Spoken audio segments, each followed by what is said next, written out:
ध्यान रखेंगे। चलिए आगे बढ़ते हैं, देखते हैं अगला प्रश्न। पहियों द्वारा तय की गई दूरी को किसमें मापा जाता है? इस प्रश्न का आंसर होगा ओडोमीटर।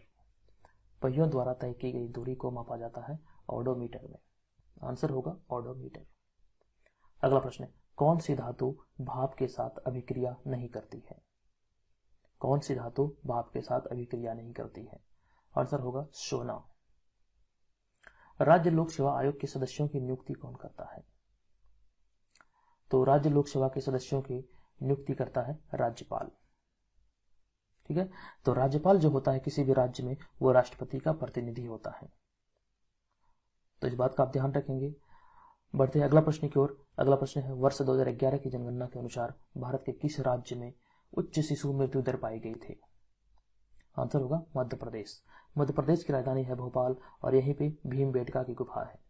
इस तरह के प्रश्न आपको ध्यान रखना है। तो यहाँ पे प्रश्न है, 2011 की जनगणना के अनुसार भारत के किस राज्य में उच्च शिशु मृत्यु दर पाई गई थी? तो ये मध्य प्रदेश में। अगला प्रश्न, भीमबेटका की गुफा किस राज्य में है? तो मध्य प्रदेश में है, अभी मैंने आपको बताया। अगला प्रश्न, पाकिस्तान में सिविल जज नियुक्त होने वाली पहली हिंदू महिला बनने का गौरव किसे प्राप्त है? पाकिस्तान में सिविल जज नियुक्त होने वाली पहली हिंदू महिला बनने का गौरव किसे प्राप्त है? इसका नाम है सुमन कुमारी। हमारा आंसर होगा इस प्रश्न का सुमन कुमारी। मालदीव, पाकिस्तान और मॉरिशस की मुद्रा क्या है? मालदीव, पाकिस्तान और मॉरिशस की मुद्रा क्या है? आंसर होगा रुपया।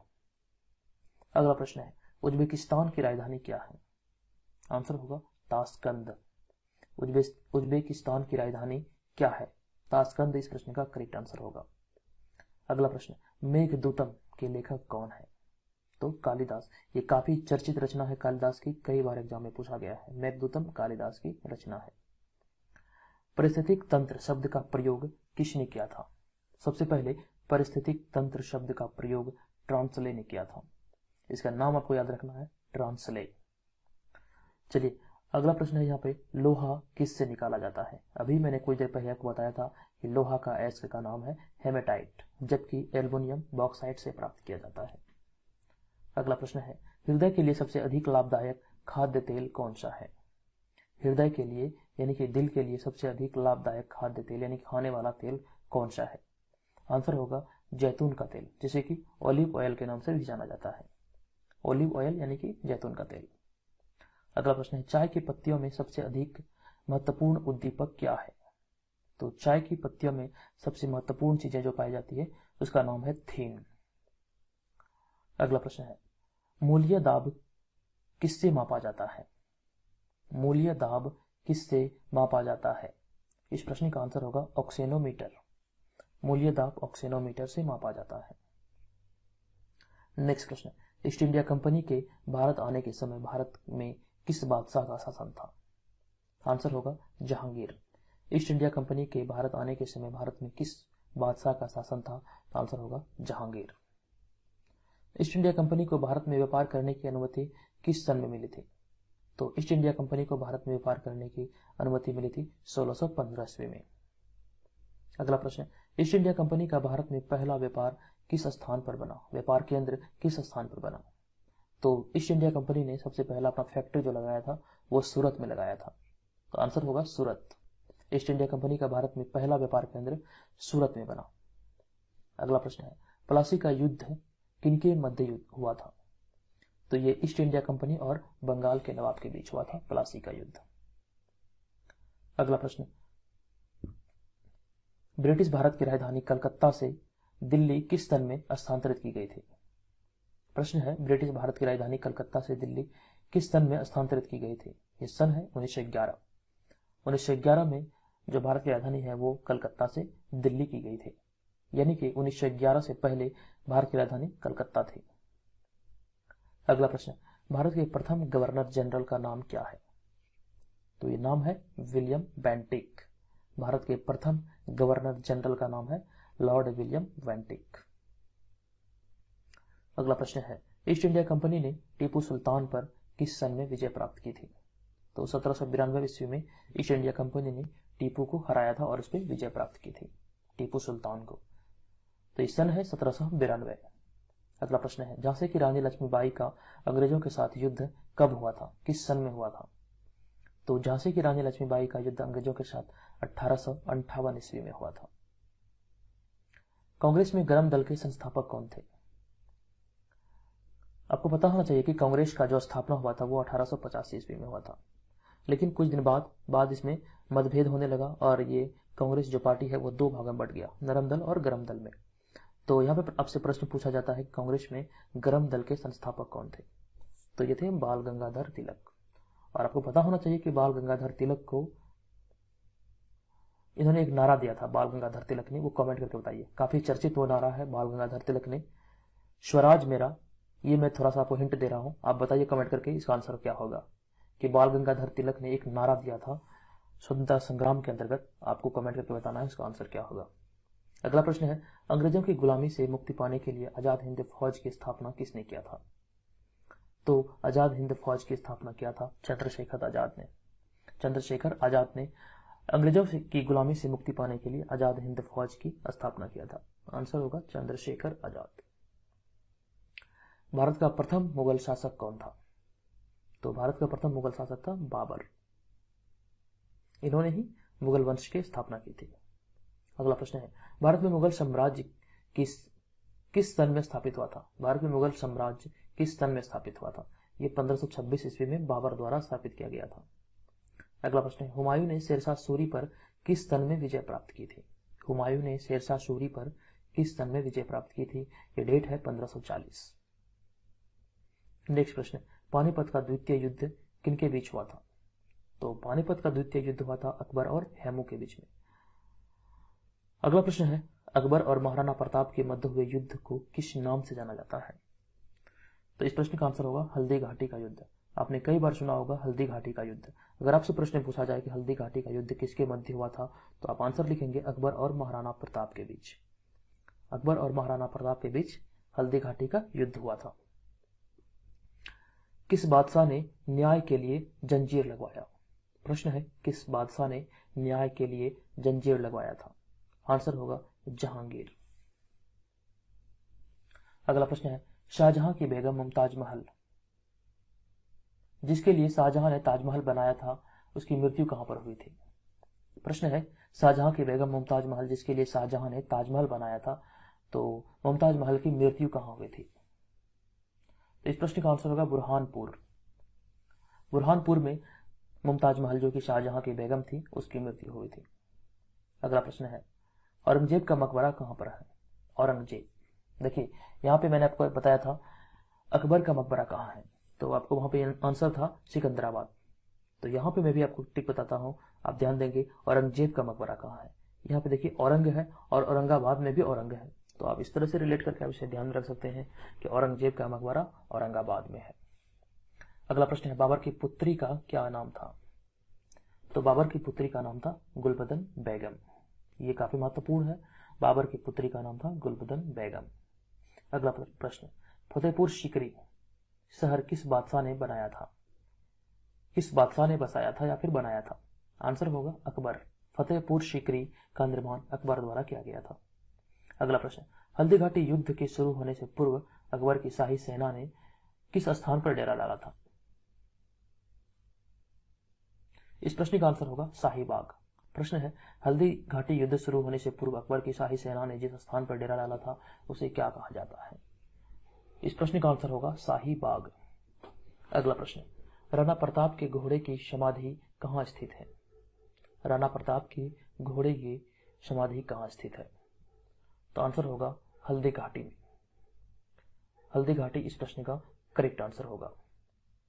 अब यहाँ पे घोड़े की बात आई है तो आप एक बात बताइएगा, सिकंदर जो यूनान का रहने वाला था उसका घोड़ा का नाम क्या था? सिकंदर जो कि यूनान का क्रांतिकारी था, आपको बताना है कि इसके घोड़े का नाम क्या था। कमेंट करके मुझे जरूर बताइएगा। अगला प्रश्न है, अकबर ने चित्तौड़ पर कब आक्रमण कर कब्जा किया था? आंसर होगा 1567 ईस्वी में अकबर ने चित्तौड़ पर आक्रमण कर उस पर कब्जा कर लिया था। अगला प्रश्न है, हरे रंग का वह पदार्थ जो पौधे में उपस्थित होता है और प्रकाश संश्लेषण करता है क्या कहलाता है? तो आप सभी को पता होना चाहिए कि प्रकाश संश्लेषण की क्रिया क्लोरोफिल की उपस्थिति में होती है।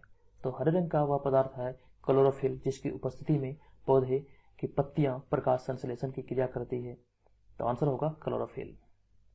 अगला प्रश्न, साइलेंट वैली या मूक घाटी किस राज्य में अवस्थित है? आंसर होगा केरल।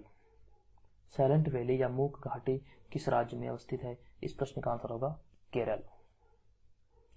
नेक्स्ट प्रश्न, गोवा किस नदी के तट पर अवस्थित है? इस प्रश्न का आंसर होगा मांडोवी नदी। गोवा मांडोवी नदी के तट पर अवस्थित है। जबकि अगर कोलकाता अगर आपसे प्रश्न पूछता तो कोलकाता हुगली नदी के किनारे बसा हुआ है। और अगर बिहार की बात करें तो पटना गंगा नदी के किनारे और भागलपुर भी गंगा नदी के किनारे बसा हुआ है। इस तरह के प्रश्न आपसे पूछा जा सकता है, तो आप ध्यान देंगे। हम बढ़ते हैं आगे। यहाँ पे देखेंगे 181 नंबर प्रश्न, किस स्थान पर गुरुत्वाकर्षण का मान सर्वाधिक होता है या फिर सर्वाधिक है? तो इस प्रश्न का आंसर होगा अंटार्कटिका के कैंप में। अगला प्रश्न, शरीर के किस अंग की खराबी से मधुमेह रोग होता है? इस प्रश्न का आंसर होगा अग्नाशय या प्रेंकियाज। मधुमेह यानी कि डायबिटीज शरीर के किस अंग की खराबी के कारण मधुमेह रोग होता है? आंसर होगा अग्नाशय या प्रेंकियाज। नेक्स्ट प्रश्न, इबोला क्या है? आप सभी को पता होगा इबोला एक वायरस है और अभी हाल ही में कोरोना वायरस काफी चर्चे में है, तो वो भी एक वायरस है जिसका नाम है कोविड-19, COVID-19। अगला प्रश्न, और यहाँ पे आपको ध्यान देने वाली बात यह है कि जो वायरस है कोरोना वायरस वो चीन से फैला है। चीन में एक शहर है वुहान, वहां से ये वायरस फैला है, तो आप ध्यान रखिएगा। अगला प्रश्न है, घेंगा रोग आयोडीन की कमी से होता है, यह सर्वाधिक किस क्षेत्र में होता है? आंसर होगा पहाड़ी क्षेत्र। पहाड़ी क्षेत्र में रहने वाले लोगों को घेंगा रोग होता है और यह आयोडीन की कमी से होता है। अगला प्रश्न है, विटामिन ए कहाँ संग्रहित होता है? विटामिन ए कहाँ संग्रहित होता है? आंसर होगा यकृत में। नेक्स्ट प्रश्न, मौला एनोफेलिज मच्छर किस रोग का वाहक है? तो इसका आंसर होगा फाइलेरिया। मौला एनोफेलिज मच्छर फाइलेरिया रोग का वाहक है। नेक्स्ट प्रश्न, समदाब रेखाएं किसको प्रदर्शित करती है? इस प्रश्न का आंसर होगा समान वायुमंडलीय दाब। समदाब रेखाएं किसको प्रदर्शित करती है? आंसर होगा समान वायुमंडलीय दाब। अगला प्रश्न, कौन सी नदी कक्ष के रन में समाहित होती है? तो आंसर होगा लूनी नदी। लूनी नदी कक्ष के रन में समाहित होती है। नेक्स्ट प्रश्न, थायराइड ग्रंथि का संबंध किस स्थान से है? थायराइड ग्रंथि गले से संबंधित है, आप सभी को पता होना चाहिए। इसका आंसर होगा गला। थायराइड ग्रंथि गला से संबंधित है। अगला प्रश्न है, साधारण नमक का रासायनिक नाम क्या है? इस प्रश्न का आंसर होगा सोडियम क्लोराइड। हमारे जो घरों में नमक इस्तेमाल होता है उसे ही साधारण नमक के नाम से जाना जाता है। तो साधारण नमक का रासायनिक नाम है सोडियम क्लोराइड यानी कि NaCl। सोडियम का हो गया रासायनिक नाम Na, जबकि क्लोराइड क्लोरीन जो बनता है क्लोरीन से क्लोराइड, तो आंसर होगा हमारा NaCl सोडियम क्लोराइड। अगला प्रश्न है, तारों का रंग किस पर निर्भर करता है? तो तारों का रंग उसके ताप पर निर्भर करता है। अगला प्रश्न है, डॉक्टर नॉर्मन बोरलॉग किस देश से थे? तो डॉक्टर नॉर्मन बोरलॉग मैक्सिको के रहने वाले थे। अगला है, आयोडीन टेस्ट का प्रयोग किसकी उपस्थिति जांचने के लिए होता है? आंसर होगा कार्बोहाइड्रेट की उपस्थिति जांचने के लिए आयोडीन टेस्ट का उपयोग होता है। नेक्स्ट प्रश्न, भारतीय संविधान का कौन सा अनुच्छेद छुआछूत से संबंधित है? तो ये अनुच्छेद है 15, अनुच्छेद 15, यानी कि भारतीय संविधान का यह अनुच्छेद छुआछूत से संबंधित है। आर्टिकल 15 इस प्रश्न का करेक्ट आंसर होगा।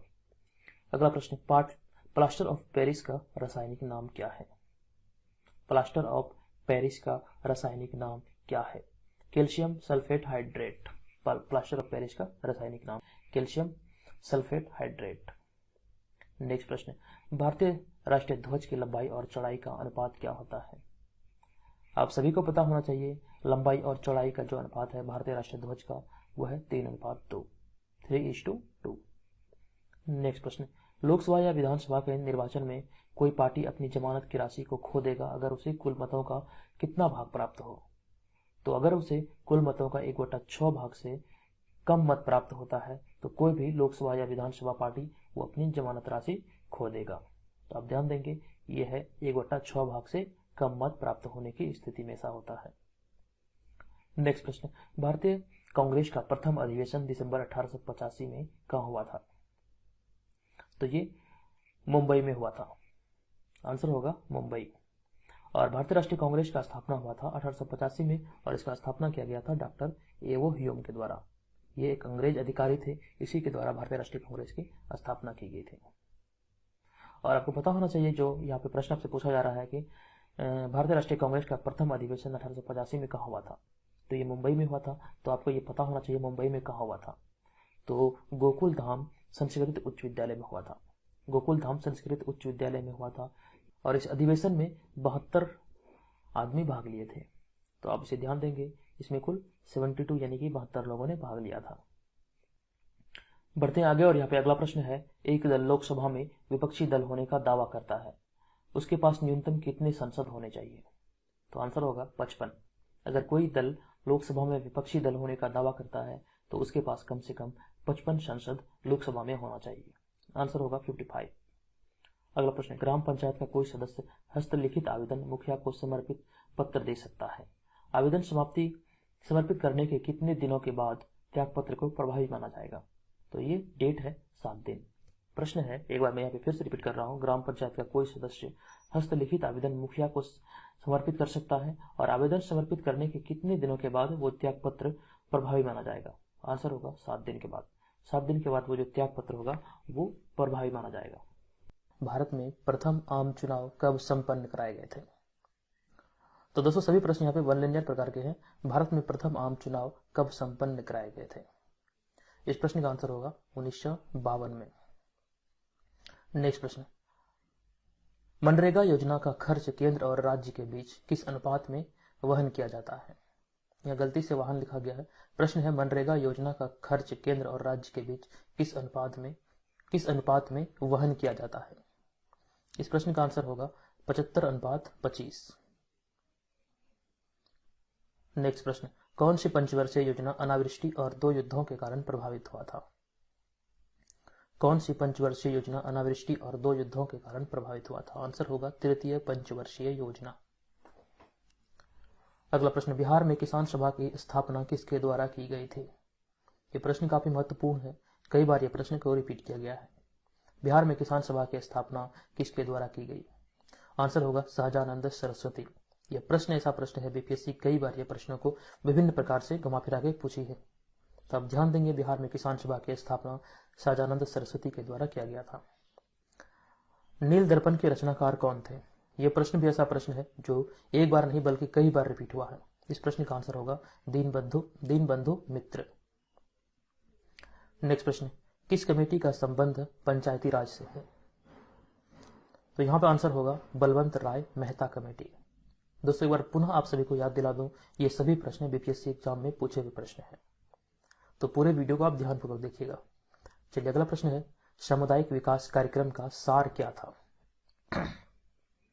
सामुदायिक विकास कार्यक्रम का सार क्या था? इस प्रश्न का आंसर होगा लोक भागीदारी। नेक्स्ट प्रश्न, द्रोणाचार्य पुरस्कार किस क्षेत्र में दिया जाता है? द्रोणाचार्य पुरस्कार किस क्षेत्र में दिया जाता है? आंसर होगा खेल प्रशिक्षण के क्षेत्र में। नेक्स्ट प्रश्न, राष्ट्रीय खेल दिवस 29 अगस्त को मनाया जाता है, यह किससे संबंधित है? इस प्रश्न का आंसर होगा ध्यानचंद से। राष्ट्रीय खेल दिवस प्रत्येक वर्ष 29 अगस्त को मनाया जाता है, यह ध्यानचंद से संबंधित है। यह एक हॉकी खिलाड़ी थे। चलिए अगला प्रश्न है, सहारा रेगिस्तान किस महाद्वीप में स्थित है? तो ये अफ्रीका में स्थित है सहारा रेगिस्तान।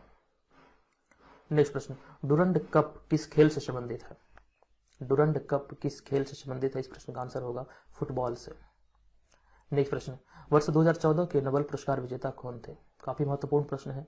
वर्ष 2014 के नोबेल पुरस्कार विजेता थे मलाला यूसुफजई और कैलाश सत्यार्थी। नेक्स्ट प्रश्न है, बिहू किस राज्य का लोक नृत्य है? इस प्रश्न का आंसर होगा असम।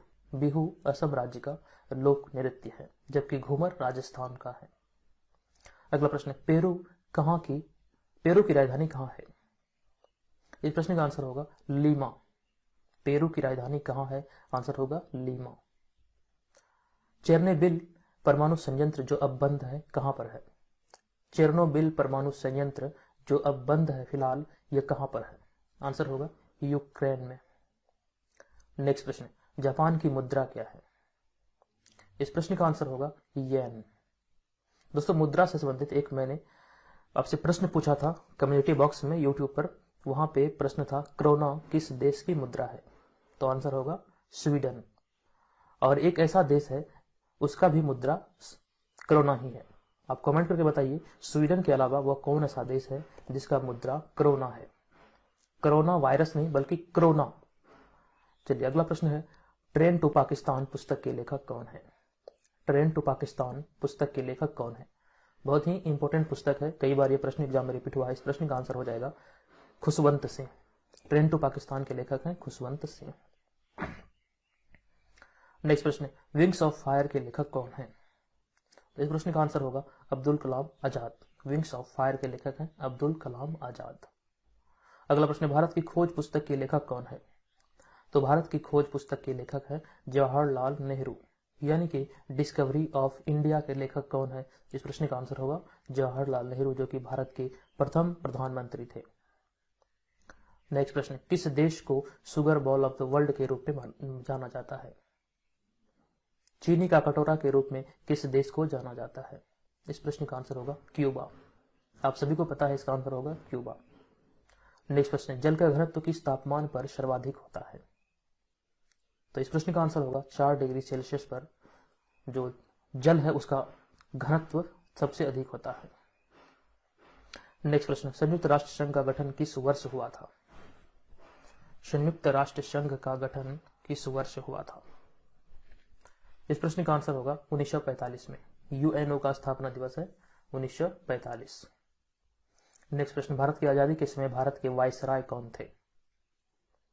ये काफी महत्वपूर्ण प्रश्न है, इसका आंसर होगा लॉर्ड माउंटबेटन। भारत की आजादी के समय भारत के वायसराय थे लॉर्ड माउंटबेटन। नेक्स्ट प्रश्न, कौन सी आईसीएस अधिकारी भारतीय राष्ट्रीय कांग्रेस के 1885 में जो गठन हुआ था उसमें शामिल रहा था? प्रश्न है, कौन सी आईसीएस अधिकारी भारतीय राष्ट्रीय कांग्रेस के 1885 के गठन में शामिल रहा था? इस प्रश्न का आंसर हो जाएगा एवो ह्यूम। एवो ह्यूम ने ही भारतीय राष्ट्रीय कांग्रेस का स्थापना किया था 1885 में। यह एक अंग्रेज अधिकारी थे। तो आप ध्यान देंगे, इसका नाम है एवो ह्यूम। और दोस्तों, भारतीय राष्ट्रीय कांग्रेस का प्रथम जो अधिवेशन हुआ था, सम्मेलन हुआ था, वो मुंबई में हुआ था। नेक्स्ट प्रश्न है, म्यांमार की राजधानी कहाँ है? तो म्यांमार की राजधानी है नेपिदाव। नेक्स्ट प्रश्न, तमस उपन्यास के लेखक कौन है? काफी महत्वपूर्ण प्रश्न है, तमस उपन्यास के लेखक कौन है? आंसर होगा भीष्म शाहनी। तमस उपन्यास के लेखक हैं भीष्म शाहनी। चलिए हम यहाँ पे आगे बढ़ेंगे और देखेंगे 227 नंबर प्रश्न हमारा क्या है। भारतीय आजादी के समय इंग्लैंड के प्रधानमंत्री कौन थे? इस प्रश्न का आंसर होगा क्लीमेंट एटली। भारतीय आजादी के समय इंग्लैंड के प्रधानमंत्री थे क्लीमेंट एटली। नेक्स्ट प्रश्न, रिजर्व बैंक ऑफ इंडिया के जो रिजर्व बैंक के वर्तमान में गवर्नर कौन है? यानी कि आरबीआई के गवर्नर कौन है? Reserve bank of India RBI का पूरा नाम है। तो आपसे प्रश्न पूछा जा रहा है कि रिजर्व बैंक के वर्तमान गवर्नर कौन है? इस प्रश्न का आंसर हो जाएगा शक्तिकांत दास। नेक्स्ट प्रश्न, भारत और चीन के बीच पंचशील समझौता कब हुआ था? यह प्रश्न भी महत्वपूर्ण है। भारत और चीन के बीच पंचशील समझौता हुआ था 1954 में। ध्यान रखना पड़ेगा, 1954 में भारत और चीन के बीच पंचशील समझौता हुआ था। और उस समय तत्कालीन जो प्रधानमंत्री थे वे थे पंडित जवाहरलाल नेहरू, और चीन के प्रधानमंत्री थे चाउ एन लाई। सॉरी, प्रधानमंत्री नहीं, राष्ट्रपति। चीन के राष्ट्रपति चाउ एन लाई के साथ मिलकर भारतीय प्रधानमंत्री पंडित जवाहरलाल नेहरू ने पंचशील समझौता पर हस्ताक्षर किया था चीन के साथ 1954 में। अगला प्रश्न है, भारत में हरित क्रांति के जनक कौन थे? इस प्रश्न का आंसर होगा स्वामीनाथन। हरित क्रांति के जनक थे स्वामीनाथन। नेक्स्ट प्रश्न, महात्मा गांधी और बाबा साहब भीमराव अंबेडकर के बीच पूना संधि किस वर्ष हुई थी? यह संधि काफी महत्वपूर्ण है, यहाँ पे कई सारी घटनाएं घटी थी, ये काफी महत्वपूर्ण है आपके लिए। महात्मा गांधी और बाबा साहब भीमराव अंबेडकर के बीच पूना संधि किस वर्ष हुई थी? अगर आपको पूना संधि के बारे में जानना है तो कृपया कमेंट करके बताइए, मैं यहाँ पे आपको एक डिटेल में वीडियो बनाऊंगा, क्योंकि ये आपके बीपीएससी एग्जाम के दृष्टिकोण से महत्वपूर्ण है। तो पूना संधि हुआ था 1932 में महात्मा गांधी और बाबा साहब भीमराव अंबेडकर के बीच में। चलिए अगला प्रश्न है, गिर वन किस राज्य में अवस्थित है? गिर वन गुजरात में स्थित है। आंसर होगा गुजरात में। गुजरात की राजधानी है गांधीनगर और गुजरात में ही सबसे बड़ा स्टेडियम का निर्माण कराया जा रहा है। तो आप ध्यान देंगे, गुजरात में सबसे बड़े स्टेडियम का निर्माण अभी हाल में ही किया गया, जिसका उद्घाटन आप सभी को पता होना चाहिए, जिसका उद्घाटन अभी कुछ दिन पहले जो अमेरिकी राष्ट्रपति डोनाल्ड ट्रंप गुजरात दौरे पे थे, उन्होंने ही सबसे बड़े स्टेडियम का उद्घाटन किया है गुजरात में। तो आप ध्यान देंगे, ये सारी चीजें आपके लिए काफी महत्वपूर्ण है। चलिए अगला प्रश्न है, प्रसिद्ध पेंटर राजा रवि वर्मा किस रियासत से जुड़े हुए थे? प्रसिद्ध पेंटर राजा रवि वर्मा किस रियासत से जुड़े हुए थे? इस प्रश्न का आंसर होगा त्रावणकोर। नेक्स्ट प्रश्न, बिहार में बहने वाली नदियों में किसका उद्गम अमरकंटक में है? उद्गम स्थल के बारे में आपसे पूछा जा रहा है कि बिहार में बहने वाली नदियों में से किसका उद्गम स्थल अमरकंटक में है? इस प्रश्न का आंसर होगा सोन नदी। दोस्तों यहाँ पे सोन नदी की बात आई है तो मैं अभी आपको एक प्रश्न बताता हूं जो काफी महत्वपूर्ण है बीपीएससी के दृष्टिकोण से। गंगा और सोन नदी के तट पर किसने सैनिक छावनी का निर्माण लिच्छवियों पर आक्रमण करने के लिए किया था? तो आप सभी को पता होना चाहिए कि गंगा और सोन नदी के तट पर सैनिक छावनी का निर्माण, जो पाटलिपुत्र सैनिक छावनी का निर्माण किया था, ये क्या था? अजातशत्रु ने लिच्छवियों पर आक्रमण करने के लिए गंगा और सोन नदी के तट पर पाटलिपुत्र के निकट ये सैनिक छावनी का निर्माण किया गया था। अगर आपसे प्रश्न पूछा जाए कि पाटलिपुत्र नगर को बसाने का श्रेय किसे दिया जाता है तो आप लिखेंगे उदयन। लेकिन अगर आपसे सैनिक छावनी पूछे तो आप आंसर लिखेंगे अजातशत्रु। और अजातशत्रु के शासनकाल में ही प्रथम बौद्ध संगति का आयोजन हुआ था और इसकी अध्यक्षता की थी महाकश्यप ने। तो ये सारी चीजें हैं जिसे आपको याद रखना है। चलिए आगे बढ़ते हैं। पूर्ण स्वराज का संकल्प कांग्रेस के द्वारा किस अधिवेशन में पारित किया गया था? इस प्रश्न का आंसर होगा लाहौर में। पूर्ण स्वराज का संकल्प कांग्रेस द्वारा किस अधिवेशन में पारित किया गया था? तो ये लाहौर अधिवेशन में 1929 में पारित किया गया था और उस अधिवेशन की अध्यक्षता किए थे प्रधानमंत्री पंडित जवाहरलाल नेहरू ने। तो ये भी आपको ध्यान रखना है कि लाहौर अधिवेशन की अध्यक्षता जवाहरलाल नेहरू के द्वारा किया गया था और ये 1929 में हुआ था। अगला प्रश्न है, फूलों की घाटी किस राज्य में है? इस प्रश्न का आंसर होगा उत्तराखंड में। फूलों की घाटी के नाम से उत्तराखंड को जाना जाता है। और नेक्स्ट प्रश्न है, कोडरमा की घाटी कहां पर है? कोडरमा की घाटी है झारखंड में। एक प्रश्न है, झुमरी तलैया कहां है? तो इसका भी आंसर होगा झारखंड। झुमरी तलैया झारखंड में है और कोडरमा की घाटी भी झारखंड में है। नेक्स्ट प्रश्न देखिए, प्रश्न है, झुमरी तलैया कहां पर स्थित है? अभी मैंने आपको बताया यह भी झारखंड में स्थित है। चलिए अगला प्रश्न है, सूरत किस नदी के तट पर अवस्थित है? तो सूरत है ताप्ती नदी के तट पर अवस्थित। मैंने आपसे कुछ दिन पहले बताया था गोवा किस नदी के किनारे अवस्थित है? तो गोवा है मांडोवी नदी के किनारे बसा हुआ, और जबकि कोलकाता हुगली नदी के किनारे बसा हुआ है और पटना तथा भागलपुर गंगा नदी के तट पर बसा हुआ है। ये सारी चीजें आप ध्यान रखेंगे। अगला प्रश्न है, विटामिन डी का रासायनिक नाम क्या है? तो आंसर हो जाएगा कैल्सीफेरॉल। विटामिन डी का रासायनिक नाम है कैल्सीफेरॉल। नेक्स्ट प्रश्न, सूर्य के प्रकाश से कौन सा विटामिन प्राप्त होता है? ये प्रश्न सभी लोग जानते हैं। इस प्रश्न का आंसर होगा विटामिन डी। सूर्य के प्रकाश से विटामिन डी प्राप्त होता है। नेक्स्ट प्रश्न, रुधिर में ग्लूकोज की मात्रा बढ़ने से कौन सा रोग होता है? रुधिर में ग्लूकोज की मात्रा बढ़ने से कौन सा रोग होता है? आंसर होगा मधुमेह यानी कि डायबिटीज। चलिए अगला प्रश्न है, इंसुलिन की खोज किसने की थी? इस प्रश्न का आंसर होगा बेटिंग एवं वेस्ट ने सन 1921 में इंसुलिन की खोज किया था। तो आप ध्यान देंगे, इंसुलिन का खोज किया गया था बेटिंग एवं और वेस्ट के द्वारा। दोस्तों यहाँ पे बात आई है 1921। 1921 काफी महत्वपूर्ण ईस्वी है क्योंकि इसी वर्ष मोहनजोदड़ो की खुदाई हुई थी। आप ध्यान देंगे, मोहनजोदड़ो की खुदाई 1921 में हुई थी। और यहाँ पे मैं आपको एक ट्रिक बता रहा हूँ, मोहनजोदड़ो और हड़प्पा सभ्यता की जो खुदाई हुई थी, आपको बड़ा कंफ्यूजन होता होगा कि हड़प्पा की खुदाई किसने किया और मोहनजोदड़ो की खुदाई किसने किया। कभी कभार आप कंफ्यूज हो जाते होंगे, हड़प्पा की खुदाई रखाल दास ने किया और जबकि मोहनजोदड़ो की दयाराम साहनी ने किया। तो यहाँ पे मैं आपको ट्रिक बता रहा हूँ। देखिए, सबसे पहले लेंगे हम हड़प्पा। हड़प्पा में हड़प शब्द आया है और इसकी खुदाई किया गया है दयाराम साहनी के द्वारा। तो हड़प से देखिए, हड़प लिया लेकिन उसे दया नहीं आया। तो इस तरह आप रिलेट करके ध्यान में रखेंगे, हड़प लिया लेकिन दया नहीं आया। तो आप ध्यान देंगे, हड़प्पा की खुदाई दयाराम साहनी के द्वारा किया गया था। और उसके बाद आता है मोहनजोदड़ो। तो मोहन में मोह शब्द लिखा है, मोह और रखाल में रख आता है। मोह आया और मैंने रख लिया, तो इस तरह से आप ध्यान देंगे मोहनजोदड़ो की खुदाई किया गया था रखालदास बनर्जी के द्वारा, जबकि हड़प्पा की खुदाई किया गया था दयाराम साहनी के द्वारा। तो इस तरह से आप ध्यान रखेंगे। अगला प्रश्न है स्वाइन फ्लू किससे फैलता है? ये प्रश्न काफी महत्वपूर्ण है, इसका आंसर हो जाएगा वायरस से। तो दोस्तों इस तरह से आप सभी प्रश्नों को ध्यान रखेंगे। स्वाइन फ्लू वायरस से फैलता है। अभी एक और वायरस ने, देखिए कोरोना वायरस जो कि चीन से फैला है, चीन के वुहान शहर से, ये भी अभी काफी चर्चे में है, काफी तबाही मचाया हुआ है।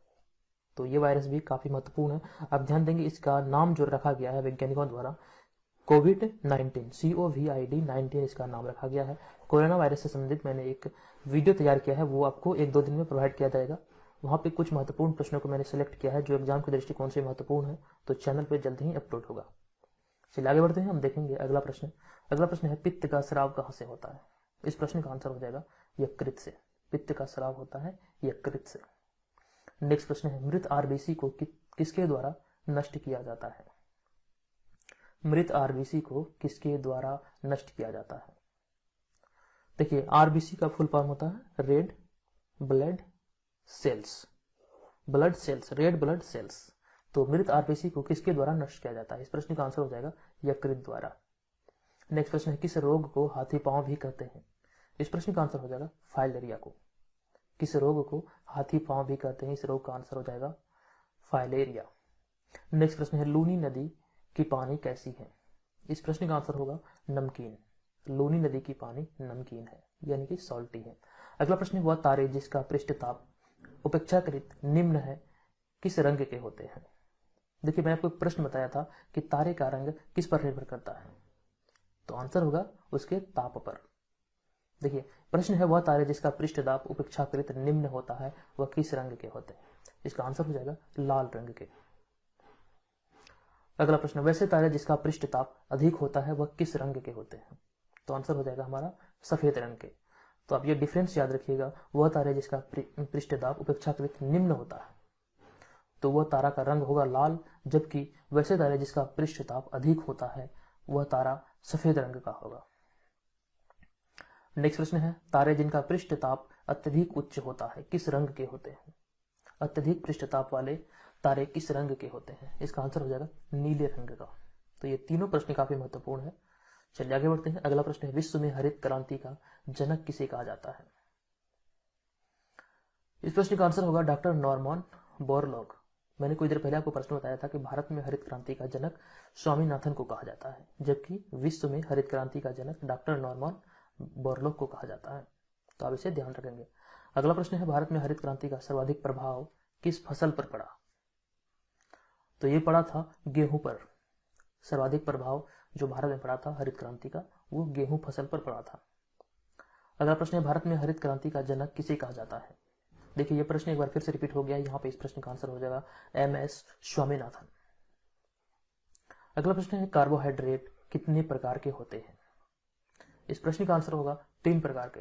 कार्बोहाइड्रेट मुख्यतः 3 प्रकार के होते हैं। नेक्स्ट प्रश्न है भारत का राष्ट्रीय प्रतीक किस स्तंभ से लिया गया है? तो आंसर होगा सारनाथ स्तंभ से। भारत का राष्ट्रीय प्रतीक किस स्तंभ से लिया गया है? तो ये लिया गया है सारनाथ स्तंभ से। नेक्स्ट प्रश्न है संविधान सभा के राष्ट्रीय चिन्ह को कब अपनाया गया था? संविधान सभा ने राष्ट्रीय चिन्ह को कब अपनाया था? इस प्रश्न का आंसर होगा 24 जनवरी 1950 को, जबकि हमारा संविधान लागू हुआ था 26 जनवरी 1950 को, और संविधान बनाने में लगभग 2 वर्ष 11 महीने का समय लगा था। तो ये सारी महत्वपूर्ण चीजें हैं, आप ध्यान रखेंगे। अगला प्रश्न है कांग्रेस का प्रथम अधिवेशन मुंबई में 1885 में कहां हुआ था? तो इस प्रश्न का आंसर हो जाएगा गोकुल तेजपाल संस्कृत महाविद्यालय में। कांग्रेस का प्रथम अधिवेशन 1885 में हुआ था गोकुल तेजपाल संस्कृत महाविद्यालय में। नेक्स्ट प्रश्न कांग्रेस के प्रथम अधिवेशन में कितने व्यक्ति शामिल हुए थे? इस प्रश्न का आंसर होगा 72 यानी कि 72। ये सारी चीजें मैं आपको बता चुका हूं। अगला प्रश्न है भारतीय राष्ट्रीय कांग्रेस का प्रथम अधिवेशन की अध्यक्षता किसने की थी? ये काफी महत्वपूर्ण है कि भारतीय राष्ट्रीय कांग्रेस का प्रथम अधिवेशन की अध्यक्षता किसके द्वारा किया गया था? इस प्रश्न का आंसर होगा व्योमेश चंद्र बनर्जी के द्वारा। इसे WC बनर्जी के भी नाम से जाना जाता है। अगला प्रश्न है स्वतंत्र भारत के कांग्रेस का प्रथम अधिवेशन कहां हुआ था? स्वतंत्र भारत के कांग्रेस का प्रथम अधिवेशन कहां हुआ था? इस प्रश्न का आंसर होगा जयपुर में, यानी कि स्वतंत्रता प्राप्ति के बाद प्रथम अधिवेशन कांग्रेस का कहाँ हुआ था? ये जयपुर में हुआ था। राजस्थान की राजधानी है जयपुर। और भारत 1947 में आजाद हुआ था। तो आपसे प्रश्न यहाँ पर पूछा जा रहा है कि आजादी के बाद प्रथम अधिवेशन, तो ये जयपुर हुआ था, जयपुर में। चलिए अगला प्रश्न है, जयपुर कांग्रेस अधिवेशन की अध्यक्षता किसने की थी? ये काफी महत्वपूर्ण है। इस प्रश्न का आंसर होगा पटाभी सीतारमैया। जयपुर कांग्रेस अधिवेशन की अध्यक्षता किया था पटाभी सीतारमैया ने। चलिए अगला प्रश्न है, जयपुर कांग्रेस अधिवेशन की अध्यक्षता किसने की? देखिए ये प्रश्न फिर से रिपीट हो गया, इसका आंसर होगा पटाभी सीतारमैया ने। नेक्स्ट प्रश्न है, नरेगा योजना का नाम मनरेगा किस वर्ष किया गया था? इस प्रश्न का आंसर होगा 2008 में। आपको मैंने बताया कि मनरेगा योजना है जो है उसमें केंद्र और राज्य के बीच जो भागीदारी होती है वो 75:25 में होता है। अगला प्रश्न है, भारत और चीन के बीच प्रथम युद्ध कब हुआ था? इस प्रश्न का आंसर होगा 1962 में भारत और चीन के बीच प्रथम युद्ध हुआ था। नेक्स्ट प्रश्न है, बिहार किसान सभा की स्थापना कब हुई थी? इसकी स्थापना किया गया था सहजानंद सरस्वती के द्वारा और यह स्थापना हुआ था 1924 में सोनपुर में। और सोनपुर में जो मेला लगता है पशु मेला, ये विश्व का सबसे बड़ा पशु मेला है। आप ध्यान देंगे, विश्व का सबसे बड़ा पशु मेला सोनपुर बिहार में लगता है। नेक्स्ट प्रश्न है, बिहार प्रांतीय किसान सभा की स्थापना बिहटा में किस वर्ष हुई थी? इस प्रश्न का आंसर होगा 1928 में। बिहार प्रांतीय किसान सभा की स्थापना बिहटा में 1928 में हुई थी। नेक्स्ट प्रश्न है, कृत्रिम नील सर्वप्रथम कहां बनाया गया? तो कृत्रिम नील सर्वप्रथम जर्मनी में बनाया गया था। चलिए अगला प्रश्न है, भारत में हॉकी का जादूगर किसे कहा जाता है? इस प्रश्न का आंसर होगा ध्यानचंद को। और इसी के जन्म उत्सव को यानी कि 29 अगस्त को खेल दिवस के रूप में मनाया जाता है प्रत्येक वर्ष भारत में। चलिए अगला प्रश्न देखते हैं, विश्व का सबसे बड़ा मरुस्थल कौन सा है? इस प्रश्न का आंसर होगा सहारा मरुस्थल। नेक्स्ट प्रश्न है, थार मरुस्थल का सर्वाधिक विस्तार किस जिले में है? आप सभी को पता होना चाहिए कि थार मरुस्थल जो भारत में है, राजस्थान में। तो थार मरुस्थल का सर्वाधिक विस्तार है जैसलमेर जिले में। नेक्स्ट प्रश्न है, परमाणु परीक्षण केंद्र पोखराम किस जिले में स्थित है? तो ये स्थित है जैसलमेर राजस्थान में। परमाणु परीक्षण केंद्र पोखराम जैसलमेर में स्थित है, जो कि राजस्थान में पड़ता है। अगला प्रश्न है, संतोष ट्रॉफी का संबंध किस खेल से है? इस प्रश्न का आंसर होगा फुटबॉल से। संतोष ट्रॉफी का संबंध फुटबॉल से है। नेक्स्ट प्रश्न है, रंगास्वामी कप किस खेल से संबंधित है? रंगास्वामी कप किस खेल से संबंधित है? आंसर होगा हमारा हॉकी से। अगला प्रश्न है, विश्व में सर्वाधिक बाल श्रम वाला देश कौन सा है? इस प्रश्न का आंसर होगा भारत। भारत में सर्वाधिक बाल श्रम होता है। तो प्रश्न है, विश्व में सर्वाधिक बाल श्रम वाला देश है भारत। नेक्स्ट प्रश्न है, ओनम किस राज्य का लोक नृत्य है? ये प्रश्न मैं आपको बता चुका हूं, इसका आंसर हो जाएगा केरल। ओनम केरल का लोक नृत्य है। नेक्स्ट प्रश्न है, रंगोली किस राज्य का लोक नृत्य है? इसका आंसर होगा महाराष्ट्र। और महाराष्ट्र की राजधानी है मुंबई। अगला प्रश्न है, पोंगल किस राज्य का लोक नृत्य है? आंसर हो जाएगा हमारा तमिलनाडु। नेक्स्ट प्रश्न है, मोरक्को की मुद्रा क्या है? इस प्रश्न का आंसर होगा दिरहम। मोरक्को की मुद्रा है दिरहम। नेक्स्ट प्रश्न, हुदहुद चक्रवात का नाम किसके नाम पर रखा गया था? हुदहुद चक्रवात के बारे में आप लोगों ने काफी सुना होगा, कुछ दिन पहले यह आया था। और इस चक्रवात का नाम किस पर रखा गया था? तो आंसर होगा एक पक्षी के नाम पर। नेक्स्ट प्रश्न, कूली नामक पुस्तक के लेखक कौन थे? कूली नामक पुस्तक के लेखक थे मुल्कराज आनंद। ये काफी महत्वपूर्ण पुस्तक है कूली, और इसके लेखक थे मुल्कराज आनंद। नेक्स्ट प्रश्न है, भारत के मिसाइल मैन के नाम से किसे जाना जाता है? इस प्रश्न का आंसर होगा अब्दुल कलाम आजाद को। नेक्स्ट प्रश्न, इग्नाइटेड माइंड्स किसके द्वारा लिखित पुस्तक है? इग्नाइटेड माइंड्स किसके द्वारा लिखित पुस्तक है? आंसर होगा एपीजे अब्दुल कलाम। नेक्स्ट प्रश्न, रीडिस्कवरी ऑफ इंडिया पुस्तक के लेखक कौन है? मैंने आपको बताया था डिस्कवरी ऑफ इंडिया यानी कि भारत की खोज पुस्तक के लेखक हैं पंडित जवाहरलाल नेहरू। लेकिन यहां पे आपसे प्रश्न पूछा जा रहा है रीडिस्कवरी ऑफ इंडिया, इसका आंसर होगा मेघनाथ देसाई। दोनों को आप ध्यान में रखेंगे, यहाँ पे है रीडिस्कवरी, जबकि पंडित जवाहरलाल नेहरू वाला सिर्फ डिस्कवरी ऑफ इंडिया था। तो रीडिस्कवरी ऑफ इंडिया पुस्तक के लेखक हैं मेघनाथ देसाई। नेक्स्ट प्रश्न, फर्स्ट पर्सन के लेखक कौन है? तो फर्स्ट पर्सन पुस्तक के लेखक हैं व्लादिमीर पुतिन। नेक्स्ट प्रश्न, लॉन्ग वॉक टू फ्रीडम के लेखक कौन है? इसका आंसर हो जाएगा झुम्पा लाहिड़ी। इस वीडियो में जितने भी पुस्तक से संबंधित प्रश्न लिए गए हैं ये काफी महत्वपूर्ण है, रिपीटेड प्रश्नों में से प्रश्न है। तो आप ध्यान देंगे, long walk to freedom Jhumpa Lahiri द्वारा लिखित एक पुस्तक है। अगला प्रश्न है, भारत में चीनी की सबसे अधिक मिलें किस राज्य में है? आंसर हो जाएगा महाराष्ट्र में। भारत में चीनी की सबसे अधिक मिलें महाराष्ट्र में है। नेक्स्ट प्रश्न है, गन्ने का सर्वाधिक खेती किस राज्य में किया जाता है? आंसर हो जाएगा हमारा उत्तर प्रदेश। गन्ने की सर्वाधिक खेती उत्तर प्रदेश में किया जाता है। अगला प्रश्न है, गन्ने की जन्मभूमि किस देश को माना जाता है? काफी महत्वपूर्ण है, गन्ने की जन्मभूमि किस देश को माना जाता है? आंसर हो जाएगा हमारा भारत को।